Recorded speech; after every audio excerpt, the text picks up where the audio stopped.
Hello, thank you very much. Yes, you're helping me with the presentation. Can you hear me well? Yes? Okay, good. I'm going to... No, this is a Prezi presentation. It's always an experiment, but we like experiments.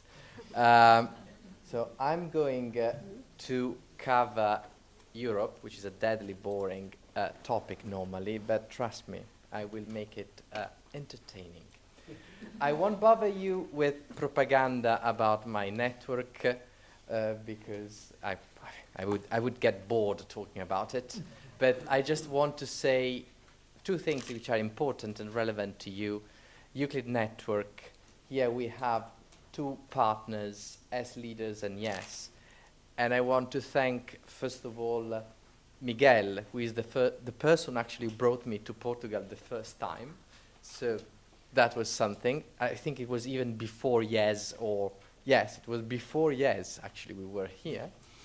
And I want to thank Carlos, who is the founder of S Leader, the Portuguese third sector network, which is one of our successors of Euclid. And we work with both, and we hope to keep on doing this amazing work all together, and perhaps to replicate this kind of partnership in many other countries across Europe and beyond. But let's talk about Europe. And as you can see, I'm not going to make the apology or to defend. No, actually, since I deal with Brussels, I think that it's time to take a sort of tougher stance on Brussels and make Brussels work for us, because we are the source of solutions and not the other way around. So I like to, this is, I mean, my person, Emily, who is 22 years old, she decided that I have to become like Superman to achieve this. But anyway, thank you, Emily. I don't know if I'm the right person, but this is definitely the right spirit to change things here. What's happening in Europe? Now, first of all, let's be clear. I would be controversial, you might say, but when we talk about social innovation and social entrepreneurship, there is an issue.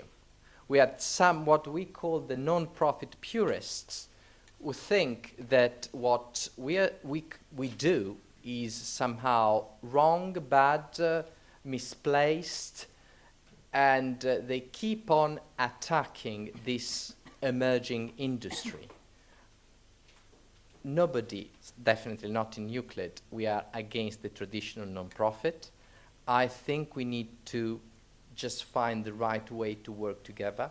But don't ignore that there is, at the moment, within the Brussels arena, a clash within what I call the Talibans, she didn't want to use that, and the innovators.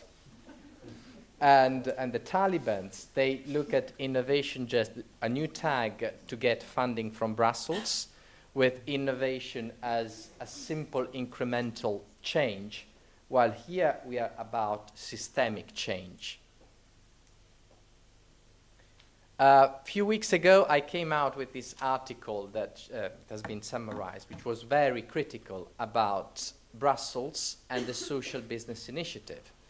Barnier, the Commissioner Barnier, which is a pretty important guy since he's in charge of the reform of the financial markets and the single market, the financial services and the single market, launched the Social Business Initiative in 2010, 11, sorry. It was a big bang, a lot of expectations, and now clearly, let's say, the agenda is, the policy is losing steam for a simple reason.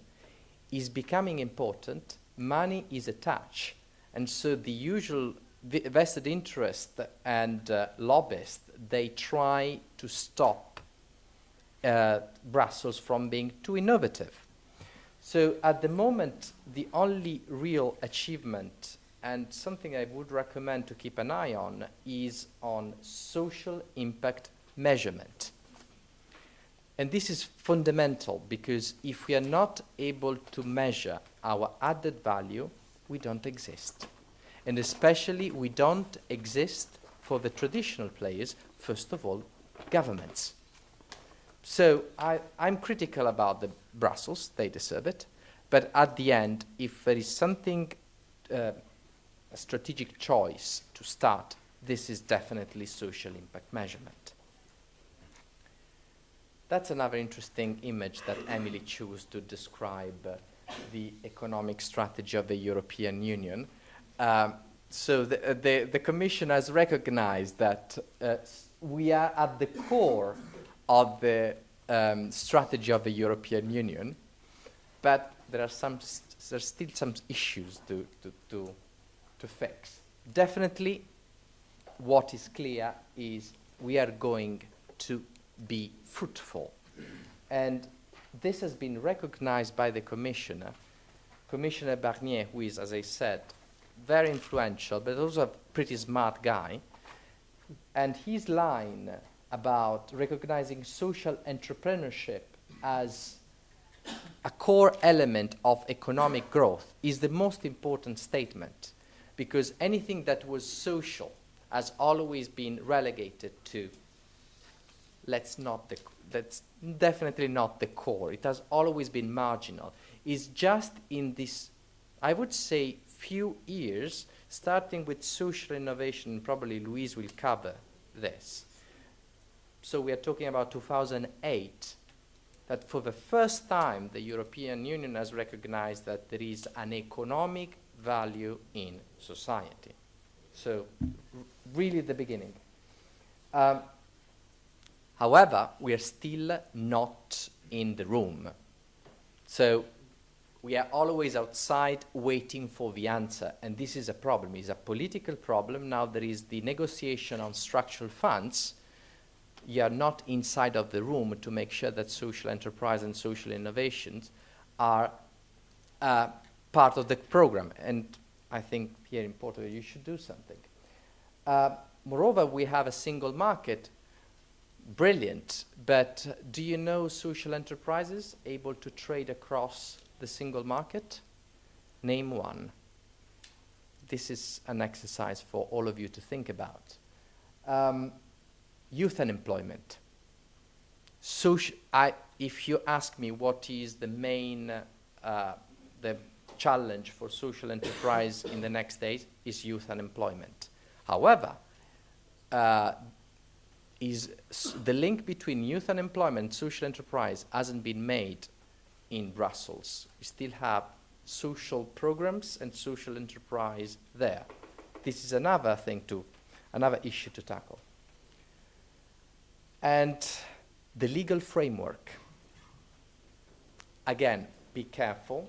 It's very important, but what we don't want is Brussels to decide what is social enterprise based on the idea of some bureaucrats, because that was the risk that we incurred a few months ago when we stopped them. So if we are going to have a new legal framework, this has to be based on what practitioners and customers need, not what some bureaucrats decide. And I would say that it's the same in every country. What I like in the European policy is this concept of enabling environment. So it's not about fixing this or fixing that.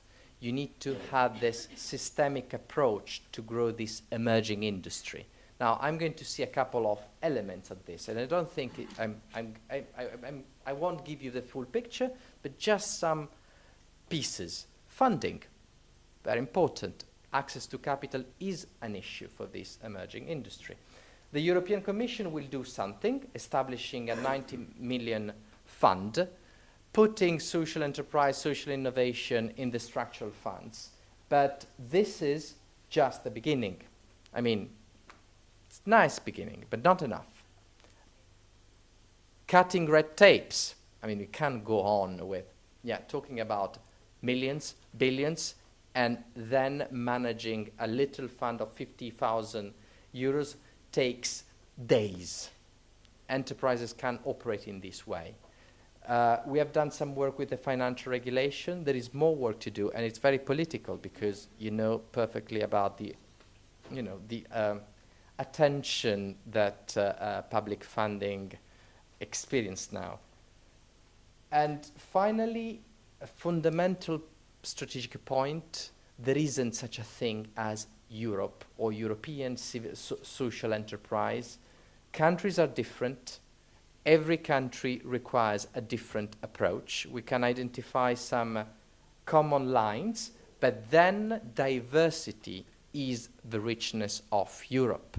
We need to find the right balance between common lines and diversity of every country, trying to adjust the local groups, because if we don't bring them in the room, they will become a problem when we try to find common solutions. And these are my Euclid solutions, which are not all the solutions, but some of them. This is an enterprise of Roma women that came out from the social innovation competition that Euclid, with many other partners, ran in Naples, one of the worst places in Europe. That is just to demonstrate that the approach is talk less, write less papers, and just do it. Experimentation, because enterprise is first of all about doing stuff. And this is a reality. Is an enterprise, is a restaurant, nothing, particularly exciting and new, because the challenge is actually to make the enterprise sustainable and effective. It works in Naples, might work in many other places, just do it. And the other piece of work on which we are working is the index for social investments. As I said, we have an issue with access to capital. We need to prove to bankers that we are not just talking about nice stuff, light, qualitative value.